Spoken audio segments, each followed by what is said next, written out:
오늘도 3월 27일 새날을 주신 하나님께 감사드립니다. 추운 지방에 사는 에스키모가 늑대 사냥하는 법이라고 하는 글을 읽은 적이 있습니다. 에스키모는 늑대를 사냥할 때 칼을 바닥에다가 깊이 박고요. 칼 끝이 조금 위에 드러나게 합니다. 그 다음에 짐승의 피를 칼 끝에 발라서 얼게 합니다. 추우니까 금방 얼어버리죠.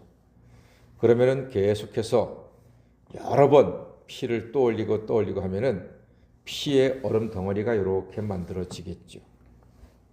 그럼 피냄새 잘 맡는 늑대가 달려와서 혀로 그 피를 핥습니다.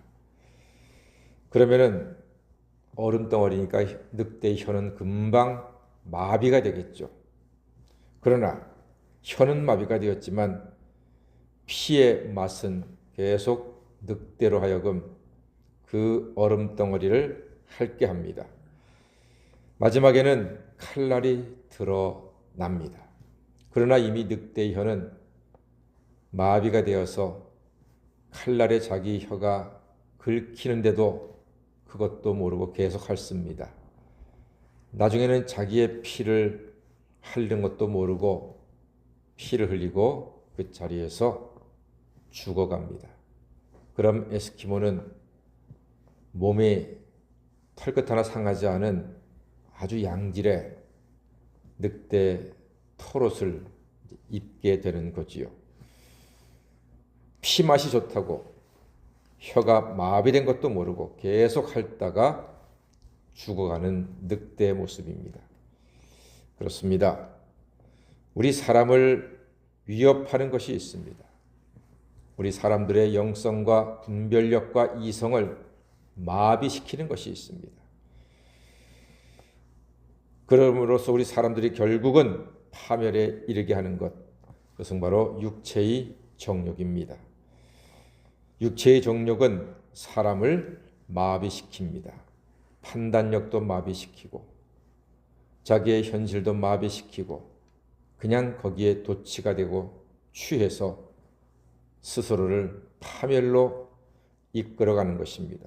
마귀가 많이 쓰는 전략이 육체의 정욕을 이용하는 것입니다. 그래서 바람난 사람들 보면은 그동안 수십 년 동안 잘 갖고 놓은 가정을 헌신짝처럼 버리고 그게 파멸에 이른 것도 모르고 정욕에 취해서 빠져들어가는 사람, 드라마나 영화에만 있는 얘기가 아니라 현실에서도 그런 예가 종종 있는 것 아니겠습니까? 민수기에서 이 부분을 지금 중요하게 언급을 하고 있습니다. 절제를 못하면 서로 망하게 되는 거지요.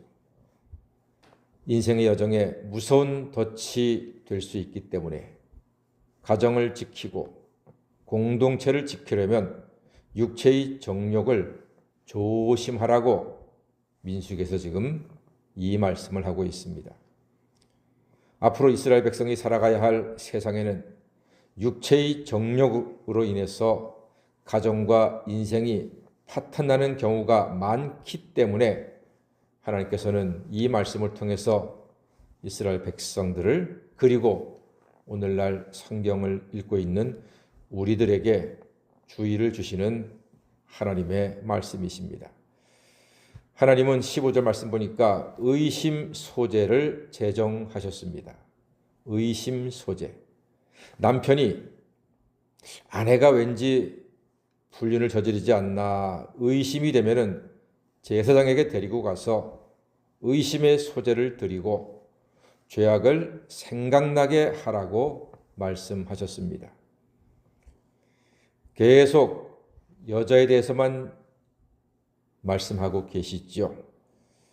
그런데 바람은 여자 혼자 피웁니까? 남자가 있기 때문에 피우는 것 아니겠습니까? 남자들도 똑같이 조심해야 한다는 말입니다. 간음죄는 남녀가 같이 심판을 받게 됩니다.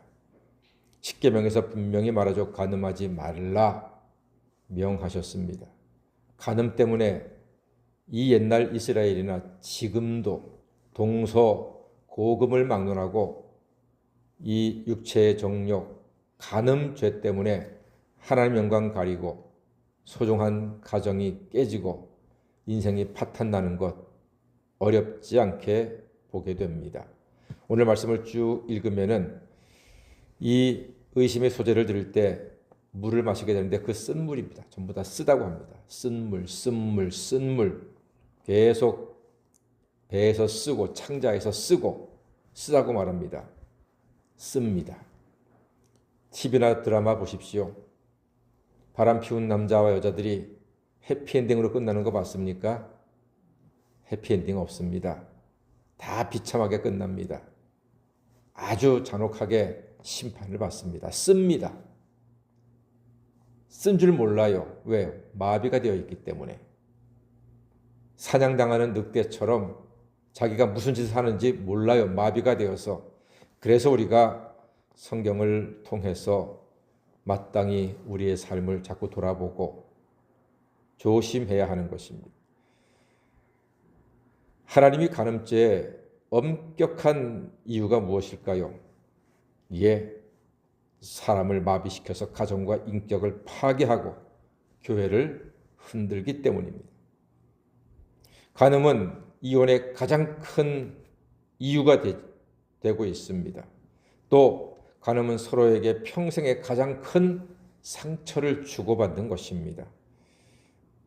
하나님은 이런 간음죄를 엄격히 보라고 회개할 것을 강조하시는 겁니다. 창세기에서 하나님께서 분명히 말씀하셨습니다. 남자가 부모를 떠나 여자와 한 몸을 이루어라, 연합을 하라, 그렇게 말씀하셨습니다. 가정을 잘 지키는 것이 하나님의 창조세계를 아름답게 보존하는 축복된 인생길이 되는 것입니다. 성경에서는 하나님과 사람의 관계가 혼인관계처럼 비유가 됩니다.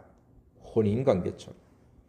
오직 하나님만을 영원한 신랑으로 여겨서 하나님만 바라고 의지함으로써 하나님의 큰 사랑을 받아 풍족한 복된 삶을 누리는 성도가 되라 하는 의미로서 하나님께서 오늘 민수기 5장에서 말씀하고 계십니다.